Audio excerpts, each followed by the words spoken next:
الحمد لله نحمده ونستعينه ونستغفره ونؤمن به ونتوكل عليه ونعوذ بالله من شرور أنفسنا ومن سيئات أعمالنا من يهده الله فلا مضل له ومن يضلله فلا هادي له ونشهد أن لا إله إلا الله وحده لا شريك له ونشهد أن سيدنا وسيدنا ومولانا محمدا عبده ورسوله أما بعد فقد قال الله تبارك وتعالى في القرآن المجيد والفرقان الحميد أعوذ بالله من الشيطان الرجيم بسم الله الرحمن الرحيم إنا نحن نزلنا الذكر وإنا له لحافظون صدق الله العظيم. وقال النبي صلی اللہ علیہ وسلم خیرکم من تعلم القرآن وعلمه او کما قال علیہ الصلوۃ والسلام. عزیز دوستو، اللہ رب العزت کا بڑا احسان ہے کہ اللہ نے ہمیں ایسی بابرکت مجلس میں بیٹھنے کا موقع دیا.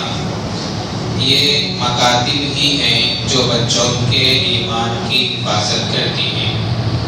بچوں کے اندر ایمان کے حفاظت کا ہونا بہت ہی زیادہ ضروری ہے. ان کی وجہ سے بہت سارے کارنامے انجام دیے جا سکتے ہیں، لیکن قرآن کی حفاظت کا وعدہ اللہ تعالیٰ نے فرمایا. وہ کیسے حفاظت کرتا ہے؟ تو یہی جو ذریعہ ہے سینہ بسینہ، یعنی کتابوں سے نہیں بلکہ سینہ بسینہ یہ قرآن بدلتا ہوا جاتا ہے. سینہ بسینہ یعنی اللہ کے نبی صلی اللہ علیہ وسلم نے صحابہ کو سکھلایا، صحابہ نے دوسرے لوگوں کو سکھایا، تابعین کو سکھائی، تابعین نے تبع تابعین کو سکھلائی. اس طرح یہ قرآن سینہ بسینہ ہم تک پہنچا ہے، اور اس کی حفاظت کی ذمہ داری اللہ تعالیٰ نے لی ہے، جس کی وجہ سے اس کے اندر کسی قسم کی کمی نہیں ہے. اس کو ہم جتنا پڑھتے ہیں ہمارے سے زیادہ دوسری قوم یہ کتاب کو پڑھتی ہیں. آج ہم لوگ دیکھیں قرآن کو چھوڑ دیتے ہیں. قرآن کا حق جو ہوتا ہے اس کو ہم ادا نہیں کرتے. کل قیامت کے دن اللہ تعالیٰ قرآن ہم سے پکڑ کر پوچھے گا، پل صراط پر کھڑ کر قرآن ہم سے پوچھے گا کہ تو نے میرا کیا حق ادا کیا، تو ہم اس کا کیا جواب دیں گے؟ تو اگر قرآن ہم سے پوچھ لے تو ہم اس کا کیا جواب دیں گے؟ ذرا سوچیں. قرآن کا بھی ایک حق ہوتا ہے، جس طرح بیوی بچوں کا حق ہے، ماں باپ کا حق ہے، اپنے جسم کا حق ہے، اپنے آنکھوں کا حق ہے، اپنے ہر چیز کا جس طرح حق ہوتا ہے اسی طرح قرآن کا بھی حق ہے. آج ہم لوگ دوسری کتابیں پڑھتے ہیں لیکن قرآن کو پڑھنے کے لیے تیار نہیں ہوتے. قرآن ہم سے کیا کہنا چاہتا ہے، قرآن ہم سے کیا بولتا ہے، اس کو ہم سننے کے لیے تیار نہیں ہیں. اگر دیکھیں تو ہم دوسری کتابیں پڑھتے ہیں. اگر مسجد کو تھوڑی دیر پہلے آ گئے تو قرآن پڑھنے کے بجائے دوسری کتابیں، دوسرے حدیث کی کتابیں لے کر بیٹھ جاتے ہیں، اس کو پڑھتے ہیں، لیکن قرآن کو ذرا بھی نہیں دیتے. اگر کہیں تو مجھے پڑھنا نہیں آتا. پڑھنا اگر نہیں آتا ہے تو دوسری زبان جیسے تیلگو میں احادیث کو تم پڑھتے ہو تو اسی طرح قرآن کو تو بھی پڑھنے کی کوشش کرو، اس کو دیکھنے کی کوشش کرو.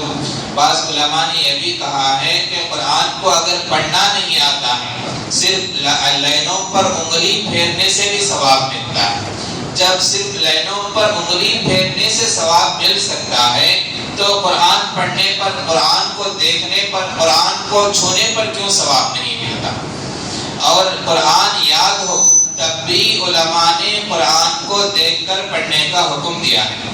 حضرت عثمان غنی رضی اللہ عنہ کو جب شہید کیا گیا تھا وہ دیکھ کر قرآن پڑھتے تھے. حالانکہ ان کو قرآن یاد تھی، وہ آرام سے بیٹھ کر پڑھ سکتے تھے، سو کر پڑھ سکتے تھے، لیکن انہوں نے قرآن کو دیکھ کر پڑھی اور فرمایا کرتے تھے کہ قرآن کو دیکھ کر ہی پڑھنی چاہیے. قرآن کی صورتیں ہمیں یاد ہو، پورا قرآن بھی یاد ہو، تب بھی دیکھ کر ہی قرآن کو پڑھنے میں زیادہ ثواب ہے. اس میں ڈبل ثواب ملتا ہے. ایک تو قرآن پکڑنے کا، قرآن کو چھینے کا، قرآن کی عظمت کو دل میں رکھنے کا، اس کا ثواب ملتا ہے، اور دیکھ کر پڑھنے کی وجہ سے نورانیت دل میں زیادہ اترتی ہے. یاد ہے سورے وہ پڑھتے ہیں اس پر اتنا ثواب نہیں ملتا جتنا قرآن کو دیکھ کر پڑھنے پر ثواب ملتا ہے. جیسے کہ حدیث کے اندر آتا ہے جو انسان قرآن کو سپیڈ ایک دم فاسٹ ہونے پڑھتا ہے اس کو ایک لیول کا ثواب ملتا ہے, ایک درجہ ثواب ملتا ہے. جو انسان قرآن کو اٹک اٹک کر پڑھتا ہے اس کو ڈبل ثواب ملتا ہے. کیوں؟ ایک اٹک کر مشکل جو اس نے اختیار کی ہے. تو اسی طرح جو انسان دیکھے بغیر پڑھتا ہے تو اس کو بھی اتنا ہی ثواب, جو انسان قرآن کو دیکھ کر اٹک کر پڑھتا ہے تو اس کو ڈبل ثواب مل گیا. تو اس لیے جتنا ہم سے ہو سکے قرآن کو پڑھتے رہیں. اگر نہیں آتا ہے تو سیکھنے کی کوشش کرنی چاہیے. ہم لوگ دوسرے کتابوں کے اوپر توجہ دیتے ہیں لیکن قرآن کو پڑھنے پر اتنا توجہ ہم نہیں دیتے. اسی وجہ سے آج ہماری کتاب ہم سے زیادہ غیر پڑھ رہے ہیں. دیکھیں حال ہی کے اندر کسی غیر قوم نے قرآن کو پڑھا تھا اور کہا کہ یہ 26 آیتیں جہاد کی طرف جہاد کو ابھار رہی ہیں, لہٰذا ان 26 آیتوں کو قرآن سے ہٹاؤ. اس کو کیسے پتا چلا؟ وہ قرآن کو پڑھنے کی وجہ ہی سے تو اس کو پتا چلا. لیکن آج ہماری قوم